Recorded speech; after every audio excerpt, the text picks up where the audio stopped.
আয়ুষ্মান কাৰ্ডৰ হিতাধিকাৰীলৈ বেয়া খবৰ। এতিয়াৰ পৰা পূৰ্বদৰে আয়ুষ্মান কাৰ্ডৰ সুবিধা নাপাব প্ৰাইভেট হস্পিটেলত। আয়ুষ্মান কাৰ্ডৰ জৰিয়তে নাপাব সাধাৰণ ৰোগৰ চিকিৎসা। কেৱল জটিল ৰোগৰ বাবেহে লাভ কৰিব আয়ুষ্মান কাৰ্ডৰ সুবিধা।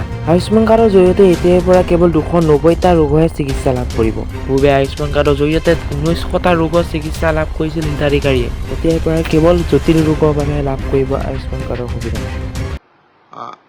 আগতে যেনেকৈ সকলো কাম প্ৰাইভেট নাৰ্ছিং হোমত কৰা হৈছিলে, আমি এটা নিয়ম কৰিছোঁ যে আয়ুষ্মান ভাৰতৰ গুৰুতৰ অসুখবিলাক, যিবিলাক আমাক হাৰ্ট ট্ৰান্সপ্লাণ্ট, কিডনি ট্ৰান্সপ্লাণ্ট, সেইবিলাক আমি প্ৰাইভেট নাৰ্ছিং হোমতো কৰিম, চৰকাৰী হস্পিটেলত কৰিম। কিন্তু প্ৰসৱ, সৰু সৰু প্ৰচিডিউৰ আমি প্ৰাইভেট নাৰ্ছিং হোমবিলাকতো খুলি দিয়াৰ বাবে চৰকাৰী চিকিৎসালয়সমূহে বিভিন্ন ধৰণে ক্ষতিৰ সন্মুখীন হৈ আছিল আৰু বহু সময়ত দুৰ্নীতিৰো বিশাল অভিযোগ আহিছিল। সেইকাৰণে অসম চৰকাৰে এটা সিদ্ধান্ত লৈছে যে আয়ুষ্মান ভাৰতৰ কাৰ্ডত আমি সেইবিলাক বেমাৰহে নাৰ্ছিং হোমত যাব পাৰিম যিবিলাক ক্ৰিটিকেল, চৰকাৰী হস্পিটেলত সম্ভৱ নহয়। তেনেকুৱা আমি 300 প্ৰচিডিউৰ প্ৰাইভেট আৰু চৰকাৰী নাৰ্ছিং হোম দুয়োটাতে ৰাখিছোঁ। কিন্তু বাকী কামবিলাক আমি চৰকাৰী চিকিৎসালয়ত আমি কৰিম। কেঞ্চাৰৰ চিকিৎসা বি বৰুৱা কেঞ্চাৰ হস্পিটেলত কৰিম, গুৱাহাটী মেডিকেলত কৰিম, টাটা আৰু আমাৰ মাজত স্থাপিত হোৱা চিকিৎসালয়বিলাকত কৰিম। কিন্তু প্ৰত্যেকটো পৰ্যায়তে যদি আমি প্ৰাইভেট নাৰ্ছিং হোমবিলাকত সৰু সৰু বেমাৰৰ চিকিৎসাৰ কাৰণেও যাওঁ, তেওঁলোকে বেমাৰটোৰ চিকিৎসাৰ কাৰণে আয়ুষ্মান ভাৰতৰ কাৰ্ডখন লয়, কিন্তু লগত আৰু বহুত অতিৰিক্ত টকাও লয়। চৰকাৰী হস্পিটেলত অন্ততঃ তেনে ঘটনা নহয়।